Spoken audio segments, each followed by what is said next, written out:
I watched a 7-year-old girl do what 100 doctors couldn't. She wasn't trained.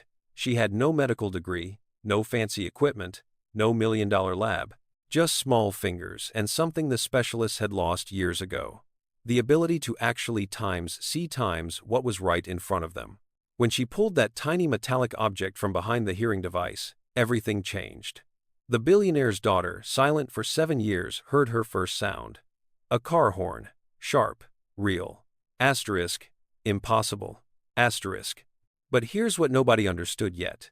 What would shake an entire city to its core? That object wasn't supposed to be there. It wasn't a manufacturing defect. It wasn't an accident. Someone put it there, on purpose. And that someone had been living inside the mansion the entire time, trusted with the most precious thing in James Carter's world, watching that little girl suffer day after day, year after year, and choosing it. Pause. Let me take you back, because what happened that afternoon near the Iron Gates, what Sky saw that no one else did, that wasn't the beginning. The beginning started 7 years earlier, in a private hospital room where silence first became a prison. The first thing you need to understand about James Carter is that he wasn't used to losing. He'd built an empire before 40. Real estate, tech investments, infrastructure projects that shaped the skyline. When he walked into a room, the temperature changed. People leaned forward. Deals closed. Problems disappeared. Until his daughter was born, and she didn't cry. The doctor said newborns always cry. It's instinct. Lungs filling with air for the first time. The shock of cold and light, and times being asterisk. But she just looked at them. Eyes open, silent, like she'd entered a world that had already turned its volume all the way down. James remembers holding her for the first time. This impossibly small person, with his eyes and his wife's delicate features, and feeling something he'd never felt in a boardroom or a negotiation. Asterisk helplessness asterisk. It could be temporary, the first doctor said. Sometimes, the auditory response is delayed. It wasn't. The tests started immediately. Hearing screenings, CT scans, genetic panels, every specialist in the country, then the world. Dr. Brennan flew in from Boston, the Times authority on pediatric hearing disorders. The man who'd restored hearing to children declared hopeless. He spent 3 days examining her, ran every test twice, and then he sat across from James in an office that cost more than most people's homes, and said 5 words that would haunt James for years. I don't know what's wrong. Not, it's complicated. Not, we need more time. Asterisk, I don't know. Asterisk. The diagnosis, when they finally settled on one, was vague, clinical, useless. Bilateral sensory neural hearing loss of unexplained origin. Which was just a fancy way of saying, your daughter can't hear, and we have no idea why. James threw money at it. God, did he throw money at it. Private research facilities, experimental treatments, a team of therapists who worked with her daily, teaching her sign language, lip reading, ways to navigate a world built for sound. He renovated an entire wing of the mansion with visual alert systems, lights that flashed when someone knocked, vibrating devices, captioned everything. He gave her everything asterisk. Except the one thing she wanted. To hear her father say, I love you out loud. To know what birds sounded like. To understand why other children laughed at jokes she couldn't access. Why they formed circles she could only watch from outside. Before we start, don't forget to subscribe and let us know in the comments where you're watching from. It helps us connect with our amazing community, and believe me, the story you're about to hear could happen to anyone. By the time she was 5, she'd learned to smile through the isolation. She was gentle, heartbreakingly gentle, observant in ways that made James wonder if losing one sense had sharpened all the others. She noticed things. The way people's faces changed when they realized she couldn't hear them, the moment they stopped trying. She noticed when her father cried at night, even though he thought she couldn't hear the sound. The truth is, wealth makes you believe you can fix anything. It's a drug. And when it fails, when all the money and power and connections hit a wall they can't break through, it doesn't just humble you. It destroys you. James started to unravel quietly. Outwardly, he was still the billionaire, still closed deals, still commanded rooms. But inside, he was drowning in a guilt that had no name, no shape, just this crushing weight that whispered, Asterisk, you can't protect her. You can't save her. You're failing at the only thing that matters. Asterisk. And then there was Rebecca. Rebecca joined them when his daughter was 2, recommended by an agency that specialized in caregivers for special needs children. She learned sign language within months. She was patient, warm, always there, with the right smile at the right time. She became part of the family, not staff. Asterisk family times, the kind of person you trust with everything because they've proven, day after day, that they care. Marcus, the head of security, a former cop with instincts James usually trusted, pulled him aside once.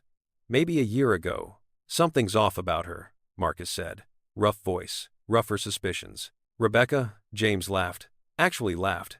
She's been with us for 5 years, Marcus. She loves. I know how long she's been here. I'm telling you, boss. Watch her. James wouldn't, couldn't afford to mistrust one of the only people who made his daughter smile. That was his first mistake. The second was assuming that love, the love he felt for his daughter, fierce and consuming and absolute, was universal. That anyone who spent time with her would naturally feel protective, naturally want the best for her. But envy doesn't work that way. And rage, when it's buried deep enough, when it festers in silence, it finds a way out. Sky lived on the opposite side of the city, in a neighborhood where the streetlights flickered more than they glowed, and sirens were just background noise. 7 years old, skinny. Dark hair, always a little messy, no matter how much her mother tried to tame it. She wore hand-me-downs that never quite fit, and carried a backpack with a broken zipper held together by safety pins. But here's the thing about Sky, the thing that made her times different. Asterisk. She felt things she wasn't supposed to feel. Not emotions, or not times, just times emotions. It was deeper than that, stranger than that. She'd walk past someone on the street, and just asterisk, no, asterisk. No, they were hurting. No, they were scared. No, something was wrong, even when they smiled and said, I'm fine.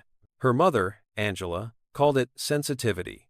Teachers called it overly emotional. The school counselor suggested therapy. Sky called it exhausting. Because what do you do when you're 7 and you can feel everyone's pain like it's your own? When you walk into a room and get hit with waves of sadness, anxiety, anger that don't even belong to you? You try to fix it, even when you can't, even when you're just a kid. Angela worked 2 jobs, mornings at a diner, evenings cleaning offices downtown. She came home smelling like bleach and fryer oil, bone-tired but still checking Sky's homework, still braiding her hair, still reading her stories even when exhaustion made the words blur. You have a good heart, baby, Angela told her once, after Sky had given her lunch to a homeless man and come home hungry. But you can't save everyone. Sky didn't understand that. Didn't understand how you could see someone struggling and just walk past them. How do you live like that? How do you turn off the part of you that cares? She'd tried. God, she'd tried. But her body wouldn't let her. The moment she sensed pain, something in her chest tightened, pulled. Asterisk demanded times she do something, which is how she ended up at the mansion. It was a Saturday. Angela had a rare day off, and they'd walk to the park, the nice one, the one with the working swings and grass that wasn't dead. On the way back, they passed the Carter estate, impossible to miss. Iron gates, stone walls, the kind of house that didn't just suggest wealth, but time screamed times it. Sky had seen it before, everyone had, but she'd never paid attention, until she saw the girl. Standing just inside the gates, near the guardhouse, maybe 8 years old, dressed in clothes that probably cost more than Angela made in a month, pretty, sad. Asterisk, alone. Asterisk. Sky stopped walking. Her mother kept going a few steps before realizing Sky wasn't beside her. Sky? Come on, honey. But Sky couldn't move, because that feeling that times had locked on to the girl behind the gates like a magnet finding metal. Something was wrong. Something was deeply wrong. I need to, Sky started, then stopped. How do you explain it? She needs help. Angela followed her gaze, saw the girl, saw the mansion, and her expression shifted into something protective and wary. Baby. No. That's not. We can't just. But Sky was already moving toward the gates. Later, years later, Sky would understand what she felt in that moment. Not pity. Not curiosity. Asterisk. Recognition. Asterisk. Like calling to like. Pain, recognizing pain. The guard stepped forward as Sky approached, hand raised. Hey kid, this is private. Is she okay? Sky asked, pointing at the girl. The guard glanced back, confused. She's fine. She lives here. Now move along. She's not fine. The girl had noticed Sky now. She walked closer to the gates, tilted her head, watching. There was something in her eyes, something that made Sky's chest hurt in that way it did when she times knew asterisk. Angela caught up, slightly out of breath. I'm so sorry, we'll just… What's wrong with her? Sky asked the girl directly. The girl pointed to her ears, then made a gesture Sky didn't understand. The guard sighed. She's deaf, kid, can't hear you. Deaf.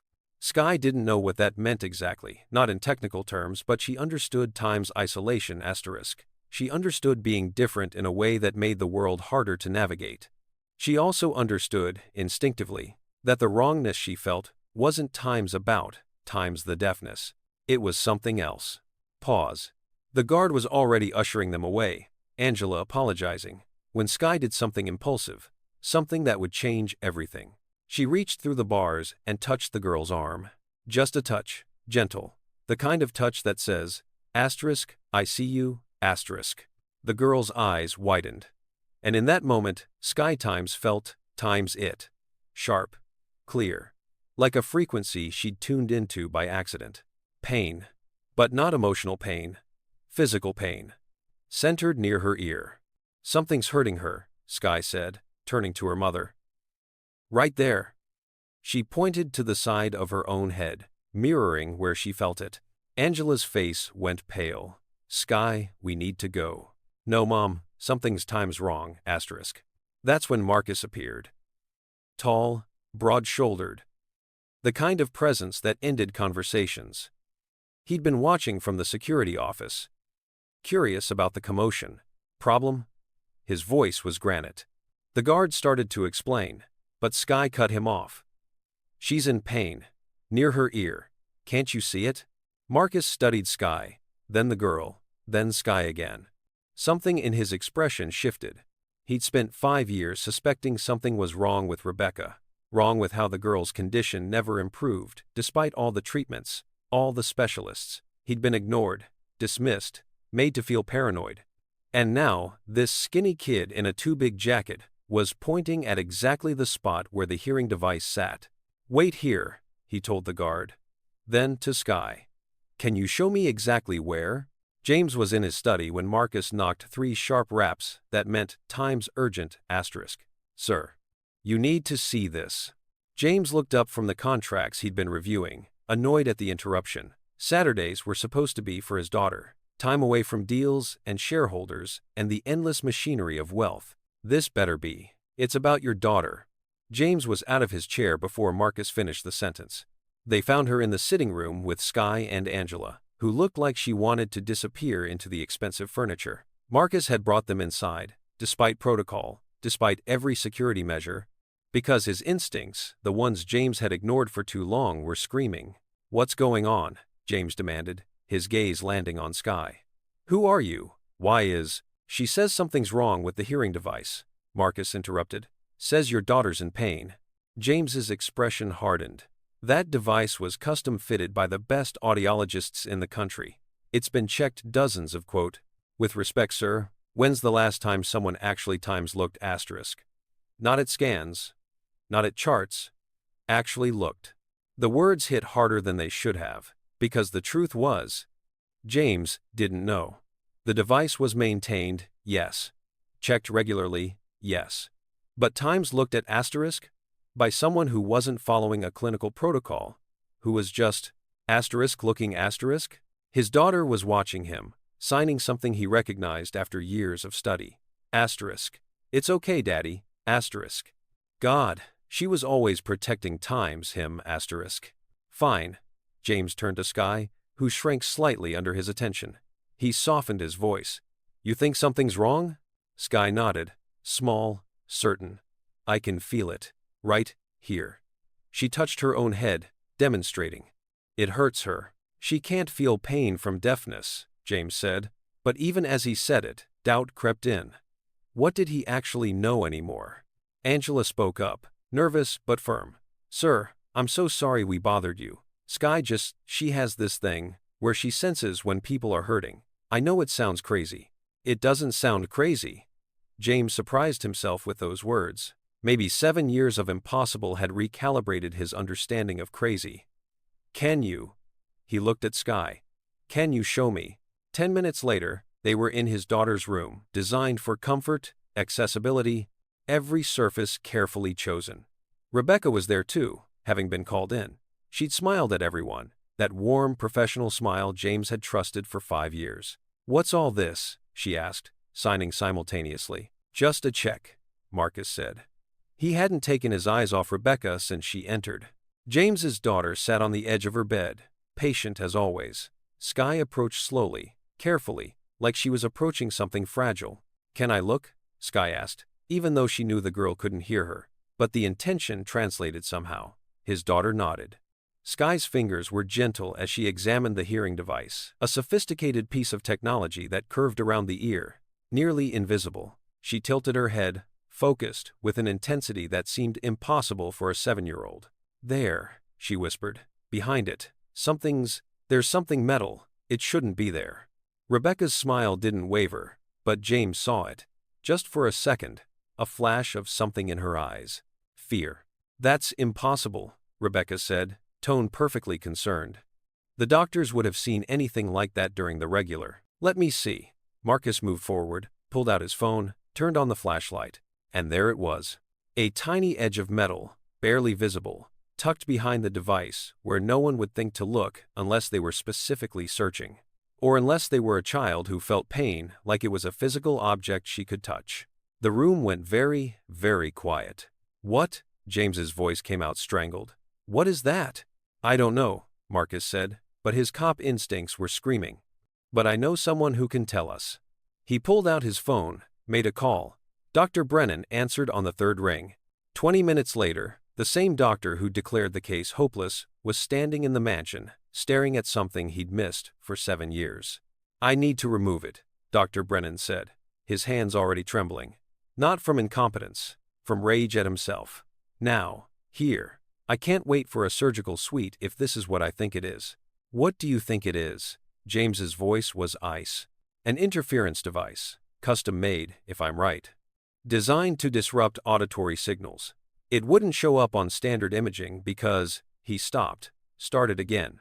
Mr. Carter, if someone placed this deliberately, the implication hung in the air like smoke. Rebecca was backing toward the door.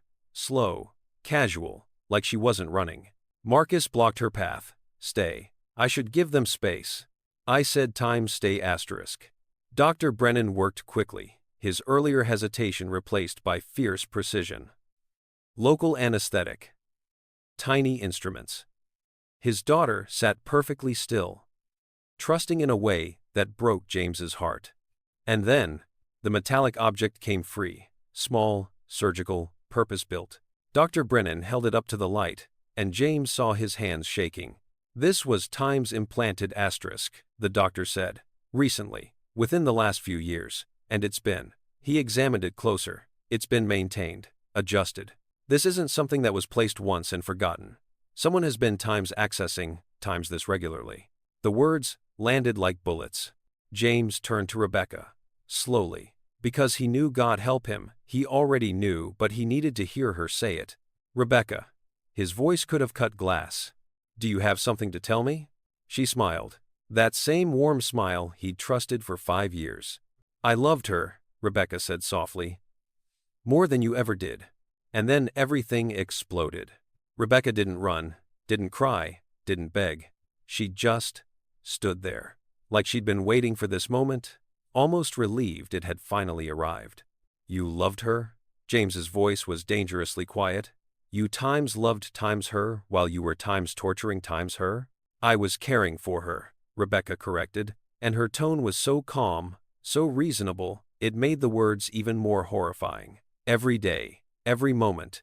While you were in your office, closing deals, building your empire times, I times, was the one making sure she ate. helping her learn, watching her cry herself to sleep. Because of times you asterisk, Marcus growled. Because you made her suffer. I made her times need me asterisk. Rebecca's composure finally cracked. And what poured out was ugly. Raw. Do you know what it's like? Being invisible? You hired me to times save times her, James. You paraded specialist after specialist through this house. Threw millions at research. And not once, not times, once times did you actually times, see times me. I was just staff. Replaceable.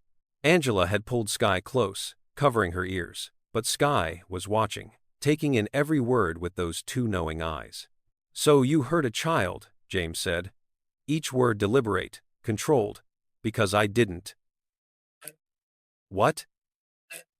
Thank you enough? I made myself essential, Rebecca said. The device I could control it, adjust the interference. Some days she'd hear better, and you'd think maybe she was improving. Then it would get worse, and you'd need me more. You'd trust me more. She stopped, laughed bitterly. You'd keep paying me. Keeping times me. The room felt like it was tilting. The specialists, Dr. Brennan said quietly. All those tests. Years of tests. You were sabotaging them. They were looking at her times biology asterisk, Rebecca said. At genetics and nerves and brain structures. No one thought to check for external interference, because, why would they? Who would do that to a child? A monster, Marcus said flatly. A person who wanted to times matter asterisk. Rebecca's voice rose. Do you know what my life was before this? 3 failed marriages, no family, jobs that barely covered rent. Then I come here, to this palace, surrounded by wealth I'll never have, and I realize the only way I survive is if she never gets better. The only way I'm not thrown away is if she needs me. James moved toward her, and Marcus had to physically block him. Sir, don't. She times trusted times you, James said, and there were tears in his voice now. She's 7 years old, and she trusted you, and you. I kept her safe, Rebecca insisted. I fed her. I taught her. I loved her in my way. The device, it wasn't supposed to hurt. It was just supposed to maintain the status quo. Keep things manageable. You stole 7 years of her life, Angela said quietly. She'd been silent until now, but her voice carried weight. 7 years of sounds she'll never get back. Birthday songs, lullabies, her father's voice telling her he loved her. Rebecca's expression flickered, just for a moment. Like maybe, somewhere deep down, she understood the magnitude of what she'd done. Then, it hardened again. Call the police, James said to Marcus. Now. Already done, Marcus replied. They're 3 minutes out. Rebecca nodded, like she'd expected nothing less. You'll press charges. I'll go to prison. And you'll get to feel like the hero. She looked at James. But you're not. You're the man who couldn't save his own daughter, who needed a poor kid from across town to do what all your money couldn't. How does that feel, James? Being times powerless asterisk? The words were designed to cut, and they did. But before James could respond, something unexpected happened. His daughter stood up. Everyone turned to look at her. She'd been so still, so quiet during the entire confrontation. Easy to forget she was there. But now she moved forward, past her father, past Marcus, straight toward Rebecca. And she signed something. Dr. Brennan had removed the device minutes ago. The interference was gone. But years of silence didn't just disappear. The neural pathways needed time. Her hearing would return gradually, Dr. Brennan had said. Days, maybe weeks. But she could sign, and what she signed was clear. Asterisk, I forgive you. Asterisk. The room went silent. Rebecca stared at her. What? The girl signed again, slower. Asterisk, I forgive you. Asterisk. No, Rebecca shook her head. No, you don't. You can't. Asterisk, I forgive you. Asterisk, the girl signed a third time. Then she did something that broke everyone watching. She stepped forward and hugged Rebecca. James moved to pull her back, but Marcus stopped him. Wait. The hug lasted maybe 5 seconds. Rebecca didn't return it, just stood there, rigid, as this child she'd tormented for years offered forgiveness she didn't deserve. When the girl stepped back, there were tears on Rebecca's face. "Why?" Rebecca whispered. The girl couldn't hear her. But maybe she understood the question anyway, because she signed, asterisk, because you're hurting too, asterisk. The police took Rebecca away in handcuffs. She didn't resist, didn't speak, just walked out of the mansion with her head down, and when the door closed behind her, it felt like something breaking, or maybe healing. Hard to tell the difference sometimes. Dr. Brennan stayed for hours, monitoring, explaining what would happen next. The auditory nerve was intact. The device had only been interfering with signals, not damaging the structure. Hearing would return gradually. First, sensitivity to loud sounds, then voices, then nuance, music, whispers. "How long?" James asked. "Days for basic function, weeks for full restoration. Maybe months for her brain to fully adjust to processing sound after 7 years of silence." Dr. Brennan paused. "Mr. Carter, I'm sorry. I should have found this. I should have." "You looked at what you were trained to look for," James said. His anger at the doctor had evaporated. How do you stay angry at someone when you'd made the same mistake? Trusting the wrong person. Missing what was right in front of you. Sky and Angela were still there, sitting awkwardly on the expensive couch like they didn't belong. Which, by every measure of wealth and class, they didn't. James sat down across from them. "Thank you," he said. 2 simple words that felt absurdly inadequate. Sky nodded, small and serious. Angela started to stand. "We should go. We've already." "Wait." James held up a hand. "Please. I need to." He struggled for words. "What you did today. What Sky did. I don't understand it, but I'm grateful doesn't even begin to cover it." "She has a gift," Angela said carefully. "Always has. She feels things. About people." "I could feel her hurting," Sky said quietly. Her voice was small but steady. Not sad hurting, physical hurting. Like something was pressing on her. Wrong. James studied this 7-year-old girl who'd accomplished what an army of specialists couldn't. "Have you always been able to do this?" Sky nodded. "It's hard sometimes, feeling everyone's stuff. But Mom says it means I'm supposed to help." "It means you have empathy," Angela corrected gently. "Doesn't mean you have to carry everyone's pain, baby." But James saw it in Sky's eyes. She would anyway. Would keep noticing, keep caring, keep stopping to help when everyone else walked past. "I want to do something for you," James said. "Both of you. For what you did today." Angela's expression immediately became guarded. "We don't need." "My daughter does." James glanced toward the stairs where his daughter had gone with a nurse. "She's going to start hearing soon. She's going to need help adjusting.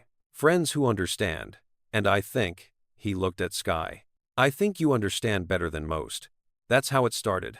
The connection that would reshape both families. 3 days later, it happened. James's daughter was in her room, reading. She'd always loved books. Visual stories she could absorb in silence. When she stopped mid-page, dropped the book, put her hands over her ears. James, working in his study down the hall, felt it. That parental instinct that says times something's wrong, times even when you can't hear or see it. He ran. Found her sitting on her bed, hands pressed to her ears, tears streaming down her face. "What's wrong?" He was signing frantically. "Does it hurt? Do I need to call Dr. Brennan?" She pulled her hands away, looked at him with an expression he'd never seen before, and spoke. Her voice was rough, unpracticed. She'd been learning to speak through therapy. But without hearing herself, it had been mechanical. Now, hearing it for the first time, she adjusted naturally. "Dad?" The word came out almost like a question. "Dad, I can hear you." James froze. "You can? I can hear you." She laughed, and the sound startled her so much, she laughed again. "That's me. That's my voice. Oh my God. That's what I sound like." James pulled her into a hug so tight she squeaked. "What was that?" she asked, pulling back. "You, squeaking. Because I squeezed you." He was crying now. Raftered percent. Couldn't help it. "What else can you hear?" She tilted her head, listening. "Everything. The clock, the air conditioning, your breathing. Is it always this loud? How do people think times, with all this noise?" "You get used to it," James said, laughing through tears. "You learn to filter." A car horn outside made her jump. What was times that asterisk? Car horn. That's He stopped, realized. That's the first sound you ever heard. When Sky removed the device. Do you remember? She nodded slowly. It was so loud, I thought something exploded. But now, it's just the world. For the next hour, James walked her through the house, naming everything. The hum of the refrigerator, the click of light switches, the chime of his phone, the sound of wind through trees. But the moment that broke him, really, truly broke him, was when she stood at her bedroom window, looking out at the garden, and whispered, "Birds." "Yeah," James said, "birds singing." "It's beautiful," she said. "Why didn't you tell me it was so beautiful?" "I tried," James said. "I tried so many times." She turned to him, and her expression was complicated. Understanding, and forgiveness, and something that might have been grief. For all the years, she couldn't access this. "Say it," she said. "Say what?" "Say you love me. Out loud. I want to hear it." So he did. "I love you." She smiled. Again. "I love you." Again. "I love you. I love you. I love you." He said it, until the words blurred together, until she was laughing and crying, until the sound of his voice saying those words finally, finally times reached her the way he'd dreamed of for 7 years. Later, when Sky and Angela visited, they'd been coming regularly. This strange new family constellation forming. His daughter heard Sky's footsteps before she saw her. "You walk quiet," she said, "like you're trying not to disturb anything." Sky blinked, surprised. "I do?" "Yeah, it's nice. Most people stomp." She paused. "I want to hear you laugh." "Will you laugh?" "That's weird," Sky said. "Please?" So Sky laughed, awkward and self-conscious at first, then genuine when James's daughter started laughing too, just delighted by the sound. "Do it again," she said. And Sky did. And they laughed together. Two girls who'd lived in different worlds, finding common ground in something as simple as sound. But here's what nobody talks about when a miracle happens. The rage that comes after. James couldn't sleep, would lie awake at night, his daughter finally hearing in the next room, and feel fury so intense it scared him. 7 years. 7 years of watching her struggle, of guilt that ate him alive, of helplessness that made him question everything he'd built. 7 years of suffering. And it was all, preventable. One person, one device. One decision made from envy and greed, and whatever twisted logic Rebecca had used to justify torture disguised as care. Marcus found him one night in his study, 3 in the morning, staring at nothing. "Can't sleep either?" Marcus asked. "I want to hurt her," James said flatly. "Rebecca, I want to make her feel a fraction of what my daughter felt. Is that wrong?" "It's human." Marcus poured 2 glasses of scotch, slid one across the desk. "But it's not justice. Justice is a courtroom, a trial, a sentence that probably won't match the crime." James drank. "That's not enough. It never is." They sat in silence for a while. Then Marcus said, "You know what gets me? All those times I told you something was off. All those times you dismissed it." James flinched. "I know. I'm not saying it to hurt you. I'm saying we all missed it. Me included. I times felt something was wrong. But I couldn't prove it. Couldn't see it. Took a 7-year-old kid to actually times look asterisk. Sky," James said. The name had become almost sacred in his house. "What are you going to do about that?" Marcus asked. "About her? What do you mean?" "Come on, boss. You see it too. That kid, she's got something. Something that saved your daughter. You really going to just let her go back to her life and pretend this didn't happen?" James had been thinking about it. Had been thinking about it constantly. "Angela won't take money," he said. "I offered. She refused. Because she's proud. Smart too. She knows what money like yours does to people." Marcus leaned back. "But there are other ways to help. Ways that don't feel like charity." That conversation led to another, and slowly, carefully, a plan formed. Meanwhile, Sky was struggling. The gift, the sensitivity, the ability to feel other people's pain, it had always been hard. But now, after what happened with James's daughter, it felt different, heavier, more times real, asterisk. She'd saved someone. Actually, genuinely saved someone from years of suffering. And now everywhere she looked, she saw more pain. more people hurting, more situations where maybe, if she just paid attention, if she just times tried asterisk. You can't fix everyone, baby, Angela told her one night. Sky had come home from school crying because she'd felt another kid's sadness about their parents' divorce and hadn't known what to do. But I could help, Sky insisted. If I just… Sky, listen to me. Angela cupped her daughter's face gently. What you did for that girl. That was incredible. But it doesn't mean every pain you feel is yours to solve. You're 7 years old. You're allowed to just be a kid. But what if I miss something? What if someone's hurting, and I don't help, and it gets worse? Angela saw it then, the burden she'd worried about for years finally manifesting. Her daughter was drowning in empathy, and Angela didn't know how to throw her a life raft. Your gift, Angela said slowly, is about noticing, not fixing. You noticed something was wrong with that girl. That was enough. What happened after the adults took over? You showed them where to look, but they did the work. But I pulled it out, and you were brave to do it. But Sky, honey, you can't carry the weight of everyone's healing. That's not your job. Your job is to be you. To care, yes, but also to protect yourself. Sky wanted to argue, wanted to insist that if she had this ability, this times that let her feel what others couldn't, then she had a responsibility to use it. But she was also 7, and tired, and scared of feeling too much.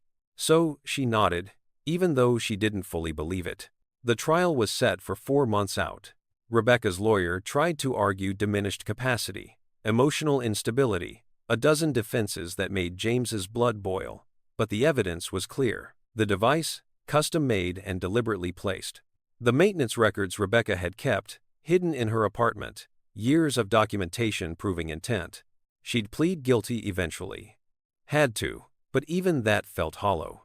She'll get 20 years, maybe, Marcus said. Out in 15 with good behavior.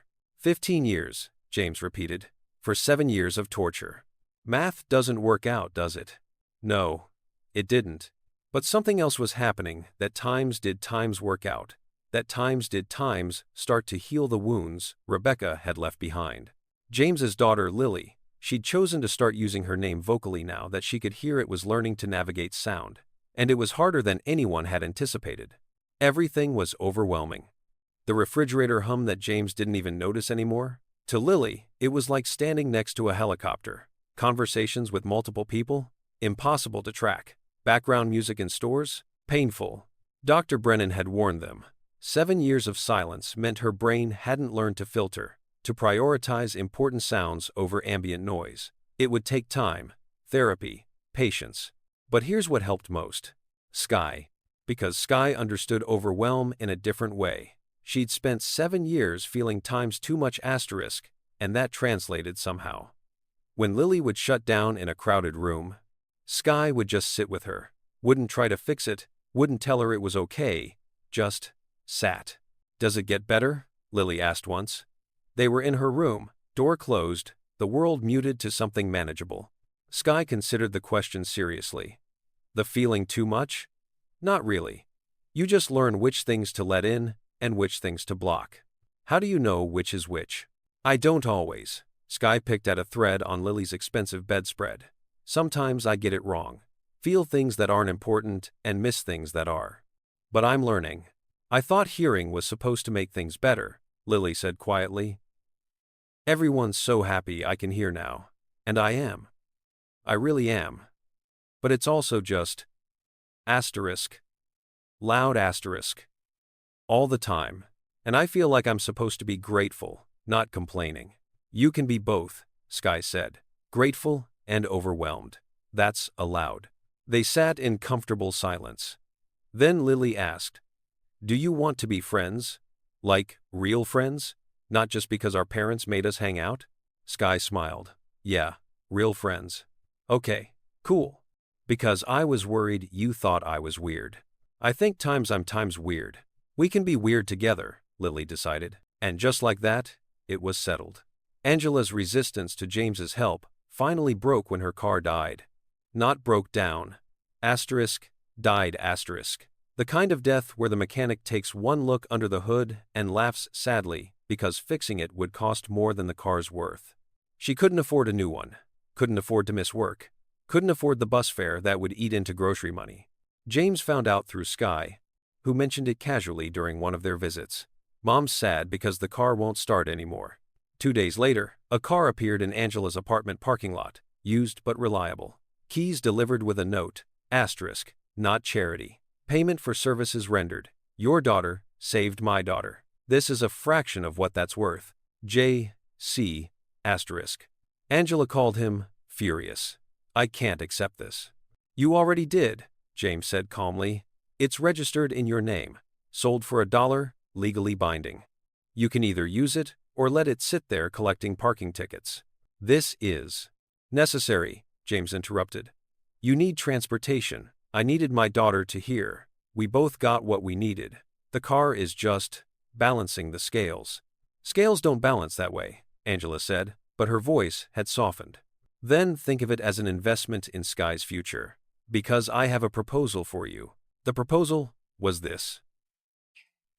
Sky had a gift.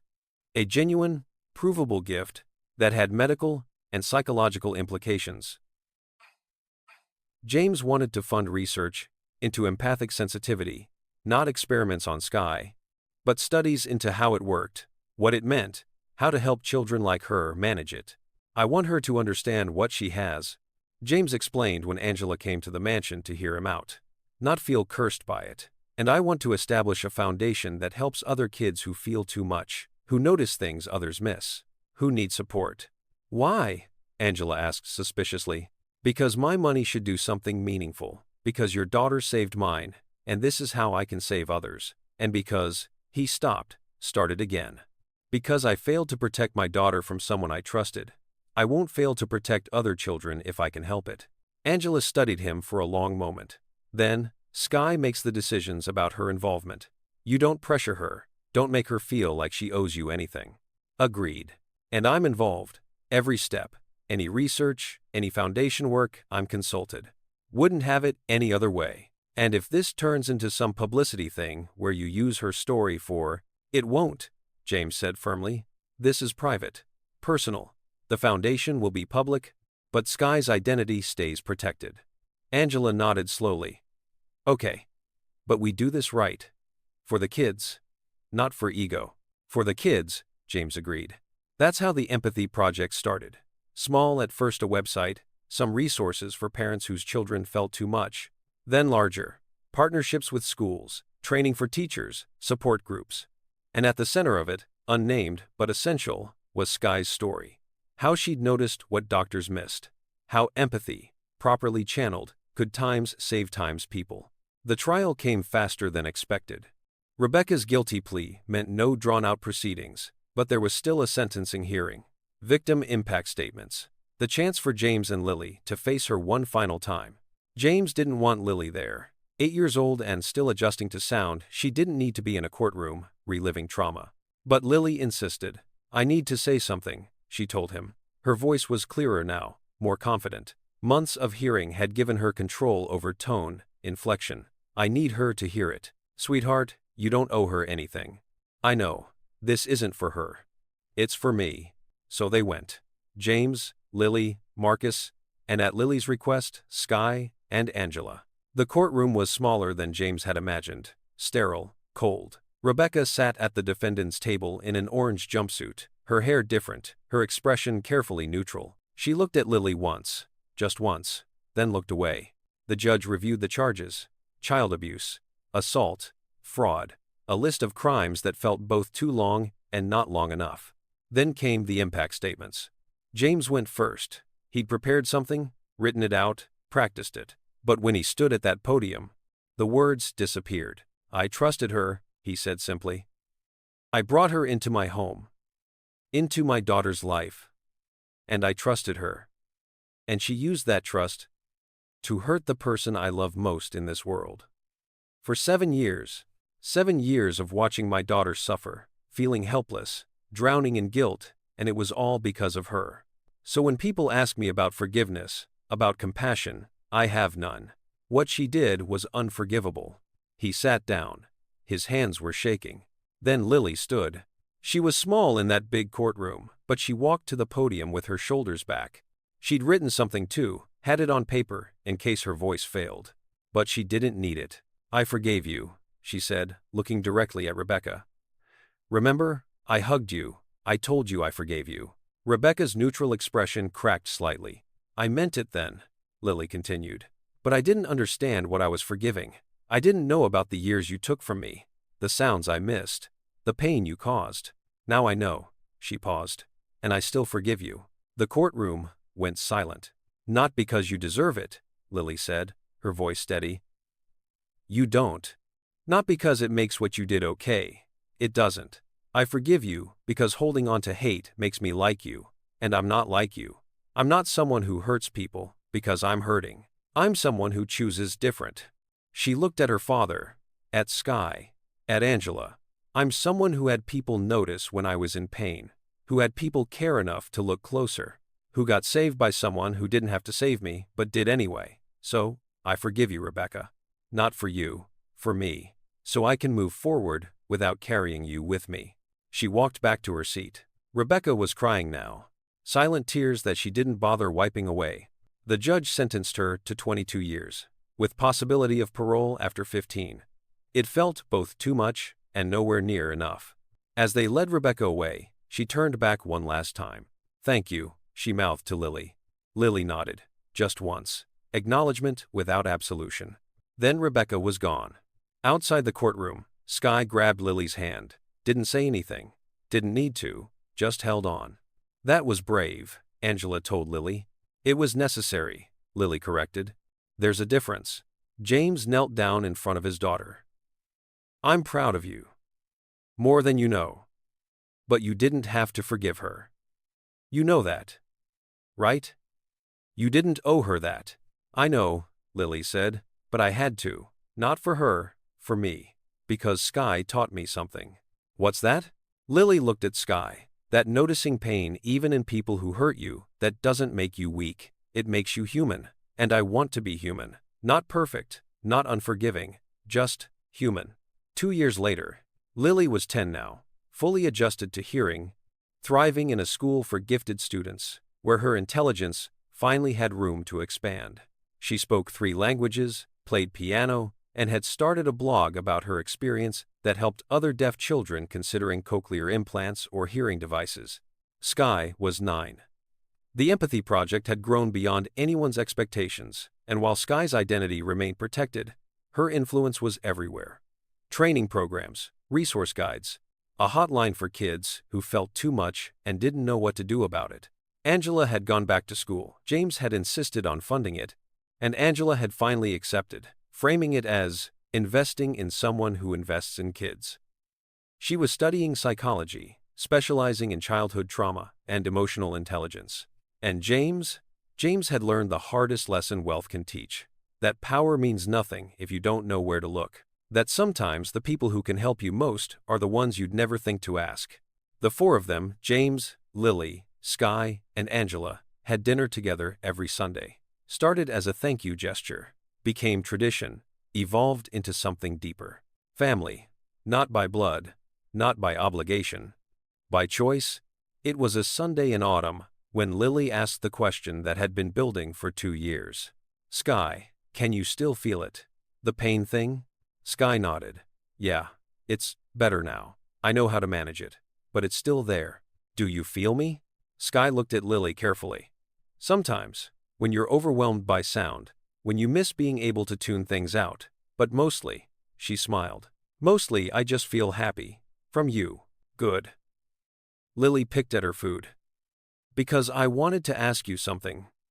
Both of you. Actually." She looked at Sky and Angela. "I'm starting a new program at school, peer mentoring for kids with disabilities, and I want Sky to help me." "Help how?" Angela asked carefully. "By teaching people to notice," Lily said, "to really look at someone and see what they need, not what you think they need, but what's actually there. Sky's good at that." "I'm not trained," Sky started. "Neither was I when I learned sign language. We'll learn together." Lily's expression was earnest. "You saved me, Sky. I want to help you save others."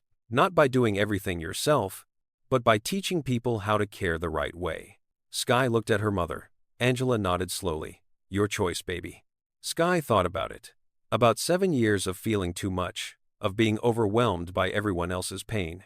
About the moment she'd touched Lily's arm through the gates and felt something she could actually fix asterisk. About learning, slowly, that her gift wasn't a burden, it was a compass, pointing her toward people who needed noticing. Okay, Sky said. Let's do it. James watched this exchange from across the table, feeling something he hadn't felt in years. Peace. Not because everything was perfect. Rebecca was still in prison. Lily still had hard days when sound overwhelmed her. Sky still struggled with feeling too much. Angela still worked too hard. But they were times together asterisk. They'd built something from brokenness, not despite the pain, but because of it. Because one person had chosen to hurt, and others had chosen to heal. I want to tell you all something, James said. Everyone looked at him. 7 years ago, I thought my wealth could solve anything. That money, power, connections, that was what mattered. That's what would protect my daughter. Dad, Lily started. Let me finish. He smiled at her. I was wrong. Completely, fundamentally wrong. What saved you wasn't money. It was a 7-year-old girl who stopped to care when she didn't have to. Who felt your pain and chose to do something about it. He looked at Sky. You changed our lives, not by being special, by being human asterisk, by noticing what everyone else missed. I just looked, Sky said quietly. That's the point, James said. You just looked, and sometimes that's everything. Later that night, after dinner was cleared and Sky and Angela had gone home, Lily found her father in his study. Can I tell you something? She asked. Always. Sometimes I think about what would have happened if Sky hadn't stopped that day. If she just walked past the gates like everyone else. Don't, James said immediately. Don't torture yourself with... I'm not, Lily interrupted. Because she didn't. She stopped. She looked. She cared. And that's the point, isn't it? We can't control the bad things people do. Rebecca, she made a choice to hurt me. I can't change that. But Sky made a choice to help. And that matters just as much, maybe more. James pulled her into a hug. She leaned into it, and he realized he could hear her breathing, could hear the small sound she made when she was content, could hear everything he'd spent 7 years dreaming of hearing. I love you, he said. I know, Lily replied. I can hear you now, every time. Across the city, Sky sat at the small table in their apartment, doing homework, while Angela graded papers. Mom? Sky asked. The feeling thing. The noticing. Do you think it'll ever go away? Angela looked up. Do you want it to? Sky thought about it. Sometimes, when it's too much, when I can't help. But then I remember I found something no one else could. I saved someone. And that matters, right? It matters more than anything, baby. So maybe, Sky said slowly, maybe feeling too much isn't a bad thing. Maybe it just means I notice things that need noticing. Maybe, Angela agreed. But remember, you don't have to fix everything you notice. Sometimes just seeing is enough. Sometimes just caring is the whole point. Sky nodded. She understood that better now. Understood that her gift wasn't about being a hero or saving everyone. It was about paying attention, about stopping when others walked past, about looking closer when something felt wrong, about being human in a world that made it too easy to look away. She thought about Lily, hearing sounds for the first time. About James, learning that wealth couldn't buy the things that mattered most. About Angela, who'd protected her and believed in her even when the gift felt like a curse. And she thought about Rebecca, rotting in a prison cell, proof that some people choose cruelty when they could choose kindness. But she also thought about forgiveness. About how Lily had hugged her abuser and chosen grace over rage. About how you could acknowledge pain without being destroyed by it. I'm glad I stopped that day, Sky said quietly. Me too, baby, Angela replied. Me too. The story ends the way it began, with silence. But this time, the silence isn't empty. It's full of what's been learned, what's been healed, what's been built from brokenness. Lily lies in bed at night and listens to the world. The way wind moves through trees, the distant sound of traffic, Her father's voice from downstairs, talking on the phone, saying words she can finally hear. She'd spent 7 years believing silence was her prison. Now she understands it was just a chapter, not the whole story. Sky lies in her own bed across the city and feels the weight of other people's emotions pressing against her consciousness. But she's learned to set boundaries, to filter, to protect herself while still caring. She'd spent 7 years believing her sensitivity was a burden. Now she understands it was preparation. For the moment, someone would need her to notice what everyone else missed.